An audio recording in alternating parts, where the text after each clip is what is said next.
السلام علیکم ورحمۃ اللہ۔ جی میرے پیارے بھائی ابو بشرا، آپ نے یہ چند آڈیوز میرے سامنے سینڈ کی ہیں جن میں یہ گفتگو ہوئی کہ پیارے نبی محمد الرسول اللہ صلی اللہ علیہ وسلم کی جو بات بطور مشورہ، آپ صلی اللہ علیہ وسلم کی وہ بات جو بطور مشورہ ہو، اسے ماننا یا نہ ماننا دونوں باتوں میں اختیار ہے، اور پیارے نبی صلی اللہ علیہ وسلم کی ہر وہ بات جو کہ اللہ کی وحی پر مبنی ہے، اس کا ماننا اور اس پر عمل کرنا ضروری اور فرض عین ہے۔ تو جی ہاں میرے پیارے بھائی، یہ بات اپنی جگہ پر درست ہے۔ پیارے نبی صلی اللہ علیہ وسلم کی وہ بات یا وہ باتیں جو آپ نے بطور مشورہ دیں، بطور حکم یا بذریعہ وحی نہیں بتائیں، تو آپ صلی اللہ علیہ وسلم کے مشورے کو ماننا یا نہ ماننا دونوں طرح درست اور جائز ہے۔ اس سلسلے میں جو فتویٰ لگایا گیا کہ ایسا کہنے والا یہودی ہے اور یہ گستاخ ہے وغیرہ وغیرہ، تو جس نے یہ بات کہی وہ یہودی نہیں، کلمہ پڑھنے والے کو یہودی ہونے کا فتویٰ لگانا، خود فتویٰ لگانے والا خطرے میں پوری طرح مبتلا ہے۔ اللہ کا ڈر اور اللہ کا خوف رکھتے ہوئے اپنے اس قول پر اور اپنی اس بات پر استغفار کرے اور معافی مانگے کہ کلمہ پڑھنے والے کو محض اس کی ایک رائے کی وجہ سے یا اس کی ایک بات کی وجہ سے اس نے یہودی کہہ دیا، جبکہ کہنے والا اپنی بات میں دلیل اور دلائل رکھتا ہے۔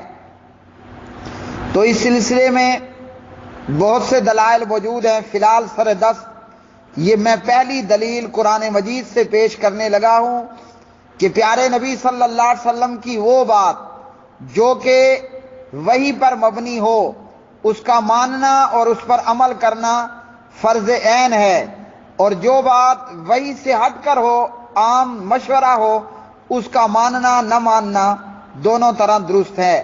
یہ میرے سامنے پارہ نمبر 22 ہے، اس میں سورۃ الاحزاب ہے، اور سورۃ الاحزاب کے اندر آیت نمبر ہے 36 اور اسی طرح آیت ہے 37۔ اعوذ باللہ من الشیطان الرجیم۔ وما كان لمؤمن ولا مؤمنة اذا قضى الله ورسوله امرا ان يكون لهم الخيرة من امرهم ومن يعص الله ورسوله فقد ضل ضلالا مبینا۔ کسی مومن مرد اور کسی مومن عورت کو یہ حق نہیں کہ جب اللہ اور اس کا رسول علیہ الصلاۃ والسلام کسی معاملے کا فیصلہ کر دیں تو ان کے لیے یعنی مومنوں کے لیے اپنے معاملے میں ان کا کوئی اختیار باقی رہے، اور جو اللہ اور اس کے رسول کی نافرمانی کرے تو وہ یقیناً کھلم کھلا گمراہ ہوگا۔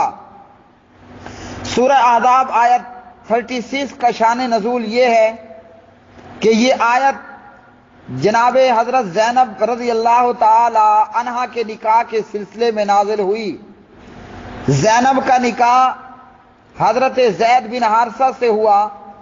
زید بن حارثہ جو کہ اصلاً عرب تھے، بچپن میں اغواکاروں نے اغوا کیا، زبردستی پکڑ کر بطور غلام بیچ ڈالا گیا۔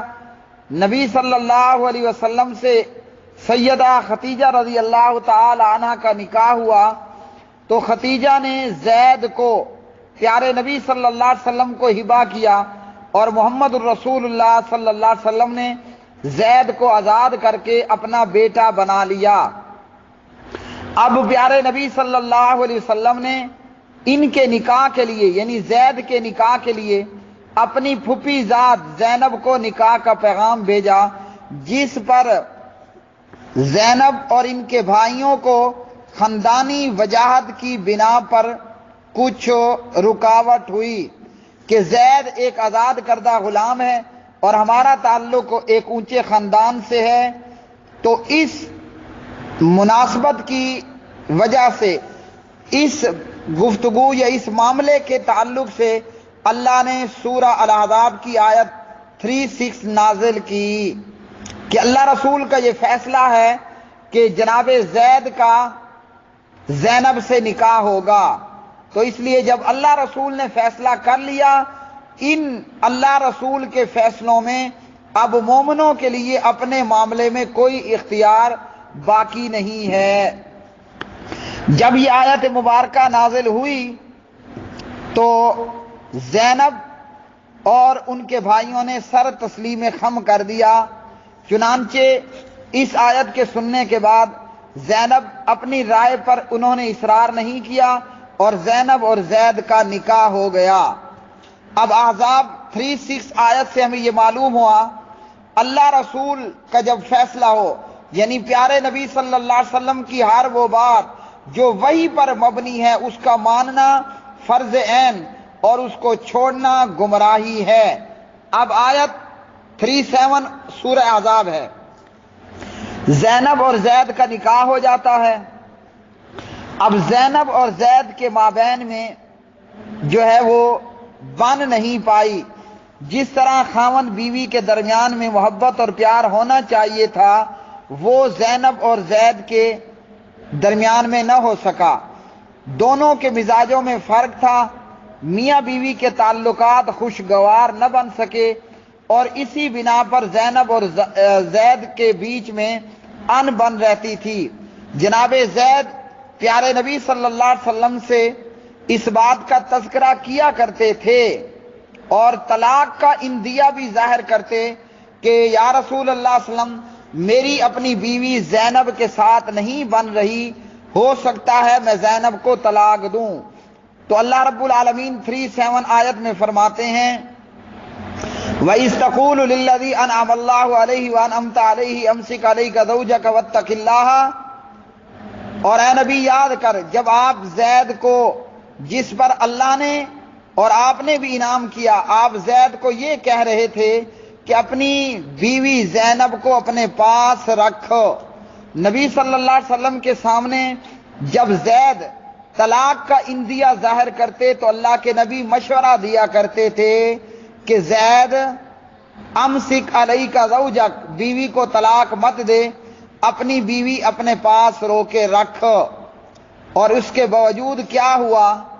اس کے باوجود زید نے زینب کو طلاق دے ڈالی۔ جناب زید بن حارثہ رضی اللہ تعالی عنہ نے زینب کو طلاق دے ڈالی، جبکہ اللہ کے نبی کیا کہہ رہے ہیں؟ امسک علیک زوجک، اپنی بیوی اپنے پاس قابو رکھ، مضبوط رکھ، رو کے رکھ۔ یعنی نبی صلی اللہ علیہ وسلم زینب کو طلاق دینے سے زید کو روکتے ہیں۔ اور جناب زید رضی اللہ تعالی عنہ اور زینب کے مابین چونکہ پہلے دن سے نہیں بن رہی تھی، اس کے باوجود زید نے جناب زینب کو طلاق دے ڈالی۔ اللہ رب العالمین فرماتے ہیں کہ جب یہ معاملہ ہو گیا، زینب کو طلاق ہو گئی، تو ہم نے زینب کا نکاح آپ سے کر دیا تاکہ آئندہ مومنوں کے لیے منہ بولے بیٹوں کی بیویوں سے نکاح کرنا جو ہے وہ حرج ختم ہو جائے۔ کوئی بھی شخص اپنے منہ بولے بیٹے کی بیوی سے نکاح کر سکتا ہے۔ تو اس لیے میرے پیارے بھائی اب یہ 37 آیت صاف بتا رہی ہے امسک روک اپنی بیوی اپنے آپ پر، یعنی اپنی بیوی کو طلاق نہ دے۔ تو اس لیے یہاں 37 میں اللہ کے نبی کا یہ مشورہ ہے، بغیر وحی کے، وحی پر مبنی حکم نہیں ہے، ایک نارملی دنیاوی زندگی میں مشورہ دیا جا رہا ہے۔ اگر یہ وحی کا حکم ہوتا زید کبھی بھی زینب کو طلاق نہ دیتا، لیکن چونکہ نبی صلی اللہ علیہ وسلم کا وحی سے ہٹ کر نارمل زندگی میں ایک مشورہ تھا، تو جناب زید نے مشورہ نہ قبول کیا اور زینب کو طلاق دے ڈالی۔ تو سورہ احزاب کی 36 اور 37 آیت نے واضح طور پر بتا دیا کہ نبی صلی اللہ علیہ وسلم کا ہر وہ حکم جو وحی پر مبنی ہو اس کا ماننا فرض عین، اور جو مشورہ ہو امسک علیک زوجک اسے ماننا نہ ماننا اختیار ہے، اور یہی صحابہ کرام نے کیا۔ تو جس بھائی نے یہ بات کہی اس نے کوئی گستاخی نہیں کی، نہ وہ یہودی ہوا۔ جس نے یہودی ہونے کا فتویٰ لگایا خود اپنے ایمان کی فکر کرے، اللہ سے معافی مانگے۔ واللہ اعلم بالصواب۔